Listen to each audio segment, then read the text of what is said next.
अस्सलामुअलैकुम। आज के लेक्चर में हम एक्सरसाइज 1.2 में क्वेश्चन नंबर 2 को डिस्कस करते हैं।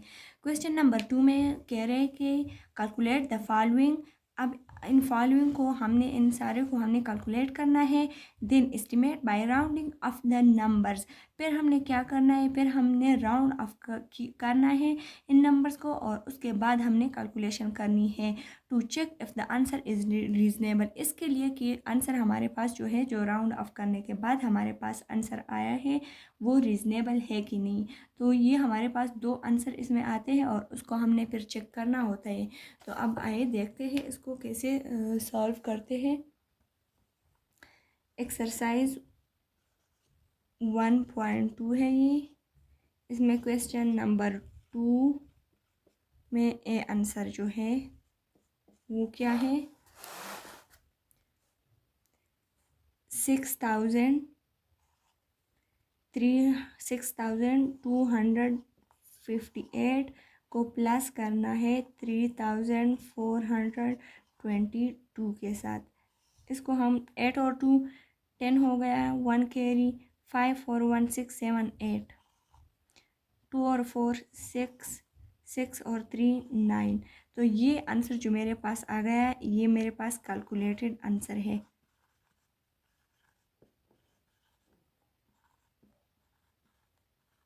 अब इसके बाद क्या करना है, इसके बाद अब इन नंबर्स को हमने राउंड ऑफ करना है।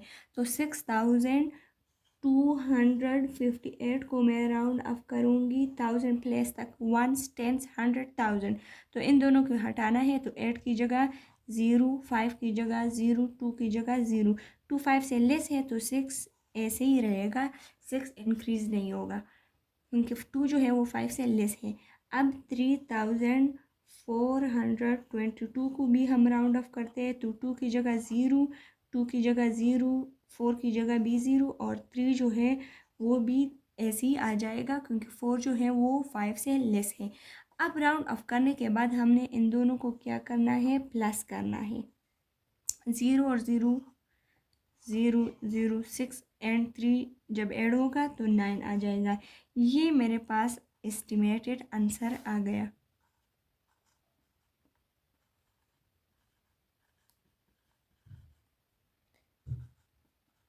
अब हमने इन दोनों को कंपेयर करना है और बताना है कि जो मेरे पास दोनों आंसर आए हुए हैं, वो जो मेरे पास एस्टिमेटेड आंसर आया हुआ है वो रीज़नेबल है कि नहीं।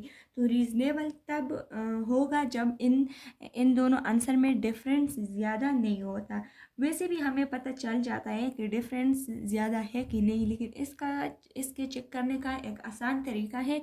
वो तरीका ये है कि जो नंबर हमने बगैर राउंड ऑफ का किया है और जो हमारे पास कैलकुलेटेड आंसर है, उसको भी अगर हम राउंड ऑफ करें और देखें, तो अगर ये राउंड ऑफ करने के बाद ये आंसर और ये आंसर जो है वो सेम आता है, तो फिर हमारा ये वाला आंसर रीज़नेबल होता है। तो 9,680 को अगर मैं राउंड ऑफ करूँ, अब कितने तक, ये भी मैंने 1000 तक किया था तो इसको भी मैं 1000 तक करती हूँ। तो 0 की जगह 0, 8 की जगह 0, 6 की जगह भी 0। लेकिन 6 जो है वो 5 से ग्रेटर है, तो 9 के साथ 1 ऐड हो जाएगा तो क्या आ जाएगा, 10 आ जाएगा। तो ये मेरे पास क्या आ गया, 10,000। और ये आंसर मेरे पास है 9,000। तो अब इन दोनों आंसर में क्या है, डिफरेंस है। तो हम ऐसे लिख सकते हैं कि 9,680, नहीं, इस आंसर को एस्टिमेटेड आंसर को लिखते हैं। 9,000 is not approximately equal to 9,680. Therefore,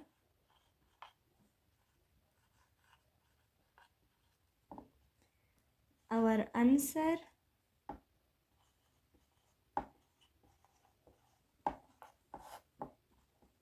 is not reasonable.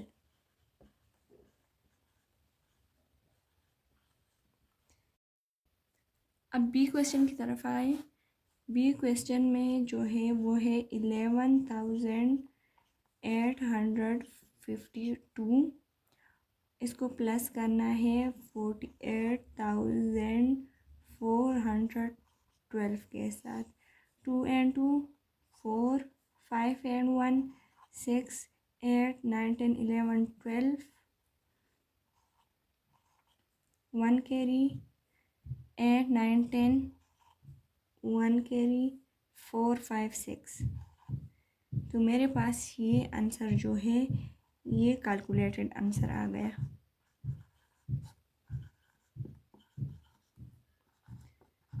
अब मैंने इसको राउंड ऑफ करना है नियरेस्ट 1000 तक। तो 11,000 को मैं करूँगी नियरेस्ट 1000 तक। तो ये मेरे पास आएगा 1 5 की जगह 0 और 8 की जगह 0। तो 8 जो है वो 5 से ग्रेटर है, तो इसके साथ 1 ऐड हो जाएगा। तो 1 जब ऐड हो जाएगा तो ये 2 होगा और 1। तो ये मेरे पास आ गया इस तरह।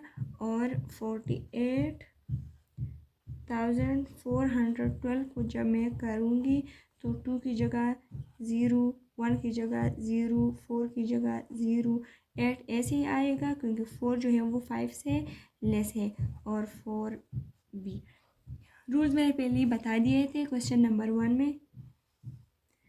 अब इस दोनों को मैं कैलकुलेट करती हूँ। 0 0 0 8 9 10, 1 कैरी, 4 5 6। ये आंसर आ गया एस्टिमेटेड। इसके साथ हम लिखेंगे एस्टिमेटेड आंसर। अब इसके बाद हमने क्या करना है, इन दोनों को हम कंपेयर करते हैं। तो वही तरीका मैंने बताया था कि अब इस नंबर को भी राउंड ऑफ करके देखें।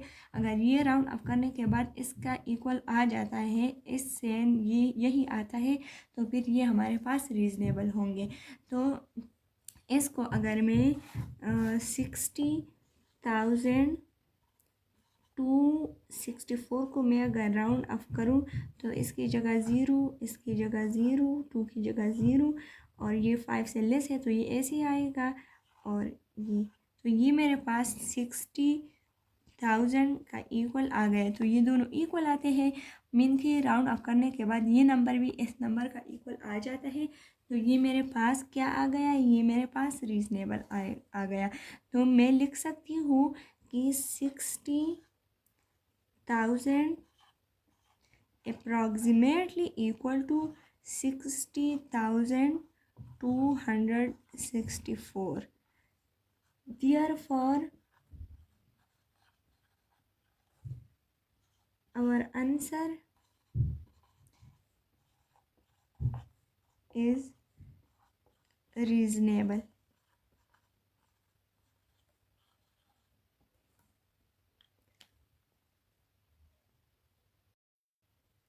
सी क्वेश्चन जो है वो सब्ट्रैक्शन का है, लेकिन ये कोई मायने नहीं रखता। सब्ट्रैक्शन का हो, डिवीजन का हो, एडिशन का हो, जो भी हो वही तरीका है और उसको ही हमने अप्लाई करना है। तो सबसे पहले हम इसको ऐसे ही कैलकुलेट कर देंगे बगैर राउंडिंग ऑफ के। तो ये 3 से 5 नहीं सब्ट्रैक्ट हो रहा, तो 2 से इधर 1 आएगा तो ये 10 हो जाएगा, ये 1 रह जाएगा, 10 से इधर तो ये 13 और ये 9। तो 13 से जब 5 को मैं करती हूँ माइनस, तो 13 से 5 जब माइनस करते हैं तो 8 आ जाता है। 9 से 4 करते हैं तो 5 आ जाता है। 1 से 5 पे नहीं हो रहा तो 4 से 1 आ जाएगा इधर, तो ये 11 हो जाएगा और ये 4 रह जाएगा। तो 11 से जब हम 5 को करते हैं तो 11 से 5 माइनस करके 6 आ जाता है, और 4 से 0 करते हैं तो 4, और 1 से 1 करते हैं तो 0 आ जाता है। वो उसके लिखने की ज़रूरत नहीं है। तो ये मेरे पास आ गया calculated answer.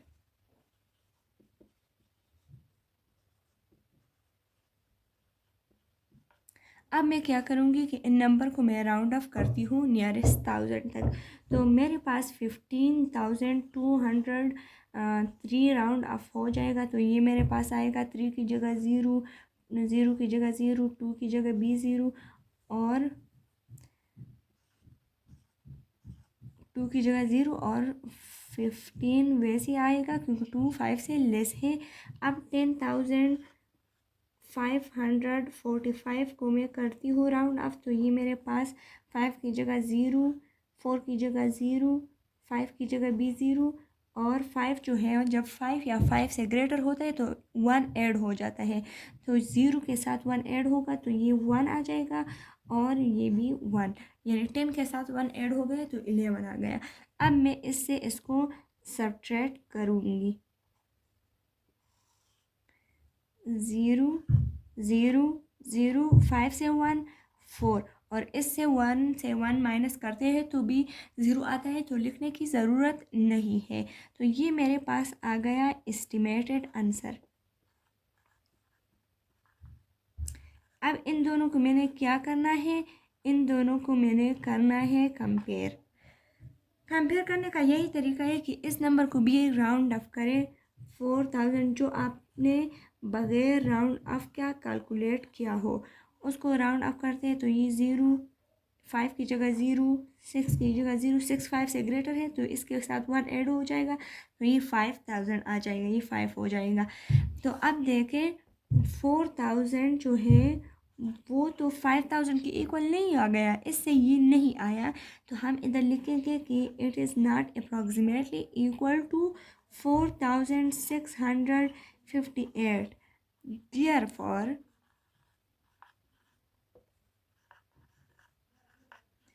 therefore our answer is not reasonable.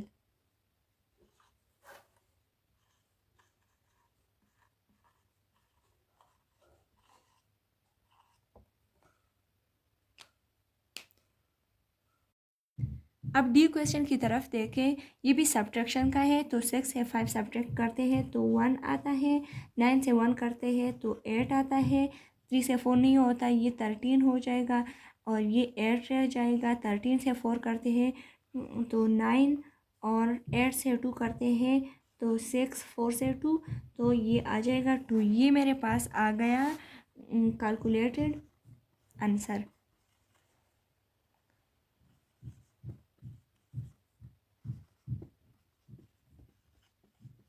अब इसको मैं राउंड ऑफ करती हूँ तो 49,396 को मैं राउंड ऑफ करूँगी अप्रॉक्सीमेटली नियरेस्ट थाउजेंड तक मैं करूँगी, तो 6 की जगह 0, 9 की जगह 0, 3 की जगह 0, और 49 वैसे ही आ जाएगा, क्योंकि लास्ट डिजिट जो था, जो ड्रॉपिंग डिजिट था, वो 5 से लेस था। अब मैं करूँगी 22,415 को तो राउंड ऑफ करूँगी तो 5 की जगह 0, 1 की जगह 0, 4 की जगह भी 0, और 22 भी वैसे आ जाएगा क्योंकि 4 5 से लेस है। अब मैं करती हूँ इसको सब्ट्रैक्ट, तो सब्ट्रैक्ट जब मैं करूँगी तो 0 से 0, 0, 0, 9 से 2 करती हूँ तो क्या आ जाता है 7, और 4 से 2 तो ये आ गया 2। अब मैं क्या करूँगी कि ये मैं नियरेस्ट थाउजेंड तक इसको भी राउंड ऑफ करती हूँ, और फिर देखती हूँ कि ये और वो आंसर इक्वल आ जाता है, तो 26,981 को जब मैं करती हूँ राउंड ऑफ, तो इससे 1 की जगह 0, 8 की जगह 0, 9 की जगह भी 0, 9 5 से ग्रेटर है तो 26 के साथ 1 ऐड हो जाएगा, तो ये 27 आ जाएगा। तो इसको राउंड ऑफ करके तो इससे 27,000 आ जाता है, तो मीन कि ये दोनों आंसर जो है ये रीज़नेबल है, तो मैं लिख सकती हूँ कि 27,000 approximately equal to 26,981. Therefore,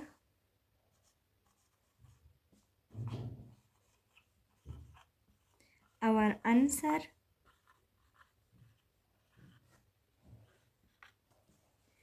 is reasonable. ये मेरे पास रीज़नेबल आ गया। अब क्वेश्चन ई जो है वो मल्टीप्लिकेशन का है, तो उसके लिए भी वही तरीका है। अब इसको सिंपल हम मल्टीप्लाई कर देंगे और उसके बाद हम इसको राउंड ऑफ करते हैं। 3 4 ज़र 12, 3 2 ज़र 6, 7, 3 6 ज़र 18, अब 2 की बारी है। 2 4 ज़र 8, 2 2 ज़र 4, 2 6 ज़र 12।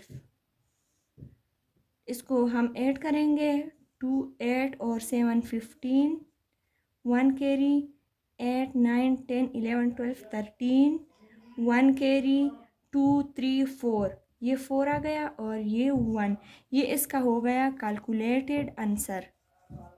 और अब इसके बाद हम क्या करेंगे, इसके बाद हम इसको राउंड ऑफ करते हैं। तो 624 को मैं राउंड ऑफ करूँगी नियरेस्ट 100, 1 टेंस 100, तो 4 0 2 भी 0 और 6 वैसे ही आ जाएगा। अब 23 को मैं राउंड ऑफ करती हूँ नियरेस्ट नियरेस्ट टेंस, 1 टेंस, तो ये आ जाएगा 3 की जगह 0 और 2 वैसे ही आ जाएगा। अब इन दोनों को मैं मल्टीप्लाई करती हूँ तो ये मेरे पास आ जाएगा ऐसे। 2 की बारी है। 2 0 ज़ा 0, 2 0 ज़ा 0, 2 6 ज़र 12, ये मेरे पास ऐसे आ गया। अब ये मेरे पास आ गया इसका ये आंसर। अब मैं क्या करूँगी कि इन दोनों आंसर को मैं देखती हूँ, तो ये देखे अगर मैं इसको राउंड ऑफ करूँ तो राउंड ऑफ करने के बाद ये मेरे पास ये 14,352 जो है राउंड ऑफ करने के बाद ये मेरे पास हो जाएगा 14,000। तो ये 14,000 हो गया है। तो ये और ये बहुत ज़्यादा डिफरेंट है। तो हम इधर ये लिख सकते हैं कि हमारा जो है वो आंसर जो है वो क्या है, वो तकरीबन अप्रॉक्सीमेटली इक्वल नहीं है। तो मैं इधर लिख लूँगी कि 14 नहीं, ये आंसर जो आया है कि 12,000 is not approximately equal to 14,352.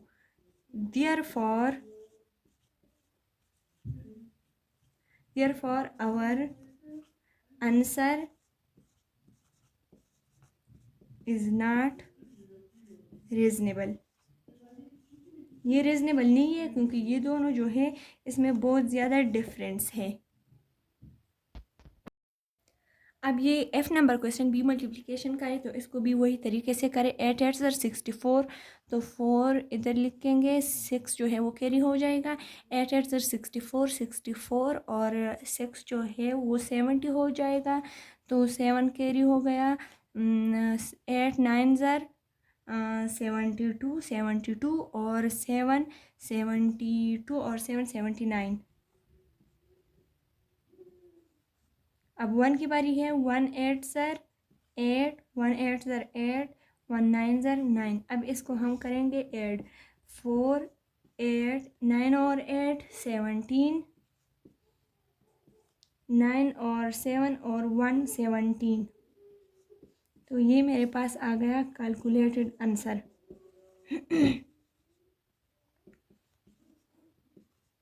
अब इसके बाद मैं क्या करूँगी, इसको मैं राउंड ऑफ करती हूँ। तो 988 को राउंड ऑफ करने के बाद ये मेरे पास 8 की जगह 0, 8 की जगह 0 और ये 9 जो है ये 10 हो जाएगा क्योंकि ये 8 है मेरे पास। ये 8 है तो ये 9 के साथ 1 ऐड हो जाएगा तो ये 10 आ जाएगा। और 18 जो है इसको भी मैं करूँगी, तो 18 मेरे 8 की जगह 0 और 1 जो है वो 2 हो जाएगा क्योंकि 8 भी 5 से ग्रेटर है। अब इसको मैं करती हूँ तो ये मेरे पास 0 0 0 2 0 ज़ा। अब इसकी 0 इसकी बारी हो गई तो इसकी जगह हो गया 2 0 ज़ा 0, 2 0 ज़ा 0, 2 0 ज़ा 0, 2 1 ज़ा 2। तो अब इसको मैं प्लस करती हूँ तो ये मेरे पास आ गया ये आंसर। अब मैं इस आंसर को क्या करती हूँ, राउंड ऑफ करती हूँ कि क्या ये इसका इक्वल आ जाता है या नहीं। तो 17,784 को मैं करती हूँ राउंड ऑफ, तो ये मेरे पास आ जाएगा इसकी जगह 0, इसकी जगह 0, 7 की जगह 0 और ये मेरे पास आ जाएगा, हो जाएगा 8 और 1। ये 18,000 है और ये 20,000 है। तो इन दोनों में बहुत ज़्यादा डिफरेंस है, तो इसलिए ये भी मेरे पास क्या आ गया, ये मेरे पास जो है वो रीज़नेबल नहीं आया।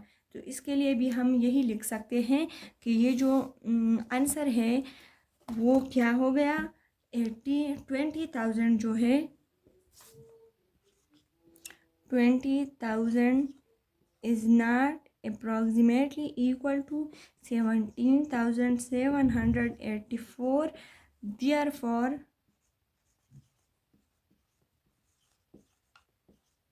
our answer is not reasonable.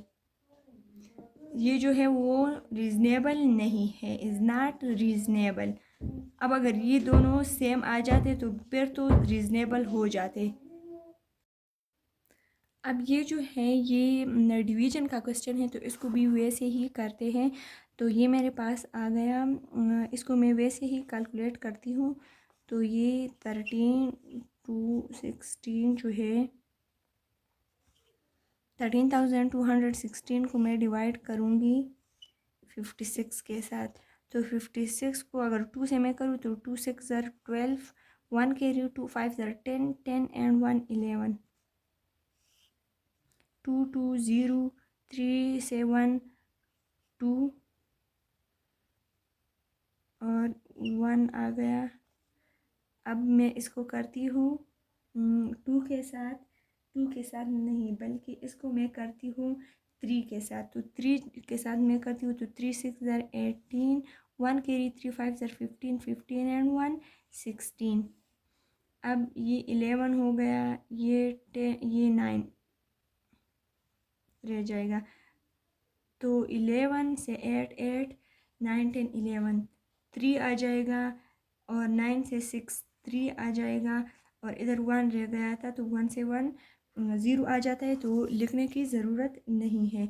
अब 6 जो है वो इधर आ जाएगा। तो अब हम इसको कर सकते हैं, आप लोग खुद भी चेक कर सकते हैं। इसको हम अगर 6 के साथ करें तो ये सही रहेगा।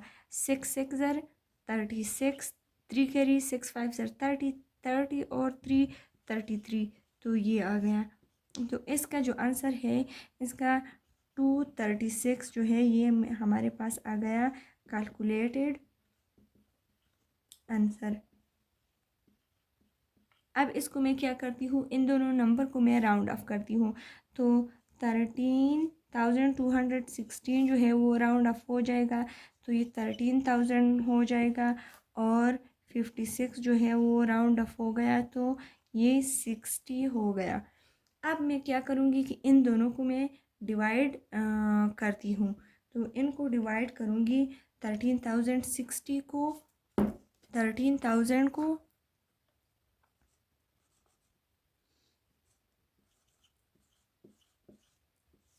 60 के साथ। तो 60 के साथ मैं जब करूँगी तो अगर मैं 2 के साथ करूँ तो 2 0 ज़र 0, 2 6 ज़र 12, 0 3 2 1 0 आ गया, 61 ज़र 60 और 0 10 से 6 4 आ जाता है। अब इसको 6 के साथ करूँ, 6 0 ज़र 0 6 6 ज़र 36, तो 0 ये 10 हो जाएगा, 10 से 6 4, इधर 3 है। अब पॉइंट करती हूँ और 0, तो फिर 6 के साथ करूँगी तो फिर 360 आ जाएगा। तो फिर मेरे पास क्या आ जाएगा 40। अब बार बार मेरे पास इधर आंसर में आता है 666। तो इसको मैं अगर 216.7 करूँ, 66 आता है तो उसको राउंड ऑफ किया तो 7 आ गया। ये मेरे पास आ गया एस्टिमेटेड आंसर। अब मैं इन दोनों को कंपेयर करती हूँ एस्टिमेटेड आंसर। अब देखिए मेरे पास इधर आया था 236, तो 236 को अगर मैं राउंड ऑफ करूँ तो ये मेरे पास 200 बच जाता है। 236 को मैं करती हूँ तो वो मेरे पास आ जाता है 236। 236 को मैं करूँ राउंड ऑफ तो 236 मेरे पास क्या आ जाता है, ये मेरे पास आ जाता है 200। तो 200 और 216.7 इक्वल नहीं है, तो इधर हम इसके साथ ये लिख सकते हैं कि हमारा जो कैलकुलेटेड आंसर है, जो एस्टिमेटेड आंसर है, वो कैलकुलेटेड आंसर का इक्वल नहीं है। तो इसलिए हमारे पास ये मैं इधर लिखूँगी कि 200 16.7 is not close या approximately not equal to 236. Therefore,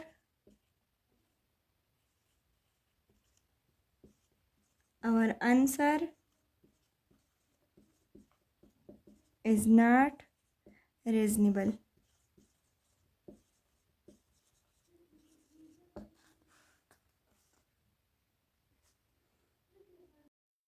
अब ये जो है लास्ट क्वेश्चन है, क्वेश्चन नंबर एच है ये। तो ये जो है ये पी डिवीजन का है। तो इसको मैं अगर करूँ तो ये मैं डायरेक्ट करती हूँ, आप लोग चेक कर सकते हैं। अब मैं 9 के साथ करती हूँ। तो 9 के साथ मैं जब इसको मल्टीप्लाई करूँगी तो इसका आंसर आता है 306। अब इसको मैंने इससे माइनस किया तो 14 से 6 8 और 1 से 0 1। अब 3 आ गया। अब इसको दोबारा मैं करती हूँ 5 के साथ। तो 5 के साथ जब मैं करूँगी तो इससे आता है 170। तो इससे मेरे पास आता है ये। अब मैं 6 इधर आ गया। तो अब इसको मैं करती हूँ 4 के साथ। तो ये मेरे पास ये आ जाता है। तो ये मेरे पास 944 जो है 54 जो है ये मेरे पास आंसर आ गया, कैलकुलेटेड आंसर। ये कैलकुलेटेड आंसर जो है वो अब मैं क्या करूँगी, इसका कैलकुलेटेड आंसर। अब मैं इसको राउंड ऑफ करती हूँ तो 32,436 को मैं राउंड ऑफ करती हूँ तो ये मेरे पास आ गया 32,000। और 34 को मैं राउंड ऑफ करती हूँ तो ये मेरे पास आ गया 30। अब मैं क्या करूँगी कि मैं 32,000 को 30 से डिवाइड करती हूँ।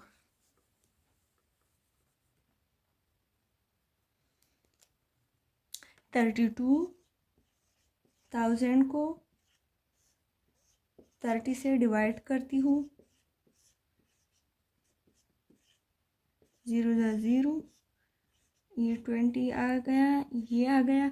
अब मैं इसको करती हूँ 6 के साथ। तो 6 के साथ जब मैं इसको करूँगी तो ये मेरे पास आ जाता है 118। तो ये भी फिर मेरे पास आ गया 200 और ये 0 आ गया। तो ये फिर 6 के साथ तो 180 आ जाता है। इसको मैं करूँगी तो फिर मेरे पास 20 आ जाएगा, पॉइंट आया जाएगा इधर और इधर 0। तो फिर 6 के साथ तो फिर ये 180 और ऐसे ही ये अब ये जो है इसका एंड नहीं हो रहा। तो यहाँ तक काफ़ी है। मेरे पास आंसर आ गया 1066.6। तो 6 को मैं राउंड ऑफ करूँ तो ये मेरे पास 7 आ जाता है। तो ये मेरे पास आ गया एस्टिमेटेड आंसर। अब इन दोनों एस्टिमेटेड आंसर और इन दोनों को मैं कंपेयर करती हूँ। ये मेरे पास कैलकुलेटेड आंसर आया था। तो इसको अगर मैं राउंड ऑफ करूँ तो ये मेरे पास आ जाता है 1000 और ये मेरे पास है 1067। तो अब देखें 954 को राउंड ऑफ करने के बाद मेरे पास 1000 आ जाता है। तो 1000 और ये तो एक जैसे नहीं है, इक्वल नहीं है। तो इधर मैं लिख सकती हूँ कि 1067 is not close to 954। Therefore,